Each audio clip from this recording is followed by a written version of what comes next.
This video will provide an overview of the fuel injector clips used on the Porsche 944. Here's a look at the fuel injector clips on this car, and they sit right at the top of each of the fuel injectors. They're a lesser known part on the 944 and probably talked about even less than that, but they can be problematic to reinstall given their small size and tightly positioned location on the engine. When working on your car, you may find that these clips are completely missing, as they often get lost over the years. Not to worry though, as the car will run just fine without them, but if you'd like to replace them, they only cost around $2 to $3 per clip, and they can be found under part number 930-110-38801. The main purpose of the clips is to affix each of the injectors to the fuel rail so that when the rail is removed, the injectors can be pulled up and removed with the rail as one assembly, which basically prevents the fuel inside the rail from draining out and dumping all over the engine.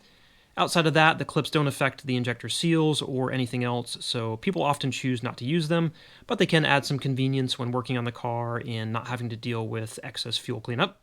Each of the metal spring clips has a notch cut on one side for push-on installation, and a circular cutout on the two tabs at the base of the clip that wraps around the notch at the top of the fuel injector. The sides of the clips have some slots designed to fit around the collar at the bottom of the fuel rail outlet, and those two features combined are what secure the injectors to the rail.